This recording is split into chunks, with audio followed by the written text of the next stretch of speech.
সুপ্রিয় দর্শক, আমি এখন অবস্থান করছি ফেনীর পরশুরাম মডেল সরকারি প্রাথমিক বিদ্যালয়ে। আমার পেছনে যে কার্যক্রম চলছে সেটি আয়োজন করেছে ফেনী 4 বিজিবি। স্থানীয় মানুষকে স্বাস্থ্যসেবা দেওয়ার জন্য এখানে বিনামূল্যে পরিচালিত হচ্ছে একটি ফ্রি মেডিকেল ক্যাম্প। সীমান্তের প্রতিটি মানুষের পাশে আছে বিজিবি।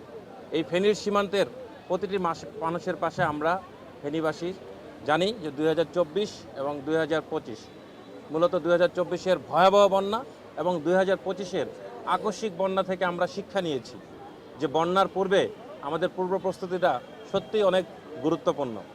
তার জন্যই আজকে আমরা ফেনী বিজিবি ব্যাটালিয়ন এখানে বন্যার পূর্ব প্রস্তুতি হিসেবে আলোচনা সভা আয়োজন করেছি, যাতে আমাদের মানুষদের মাধ্যমে আমরা জাগ্রত করতে পারি যে বন্যার পূর্বে আমাদের কি কি প্রস্তুতি থাকা প্রয়োজন। একই সাথে আপনারা জানেন যে সীমান্তবর্তী এলাকায় আমাদের যারা রয়েছেন তারা বিশেষজ্ঞ চিকিৎসা থেকে অনেকটাই বঞ্চিত। তাই আজকে আমরা এখানে 8 জন বিশেষজ্ঞ ডাক্তার নিয়ে এসেছি এবং তারা মূলত বিশেষজ্ঞ চিকিৎসা প্রদান করছে। সীমান্তবর্তী মানুষেরা আমাদের এই বিশেষজ্ঞ ডাক্তারদের কাছ থেকে চিকিৎসা পেয়ে তারা সত্যিই উচ্ছ্বাসিত।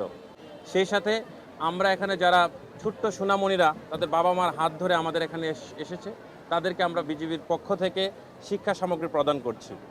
সত্যিকার অর্থে আমরা চাচ্ছি যে সামনে এই ফেনীতে যদি কখনো বন্যা হয় বা প্রাকৃতিক দুর্যোগ হয়, আমরা যেন তাদের পাশে থাকতে পারি।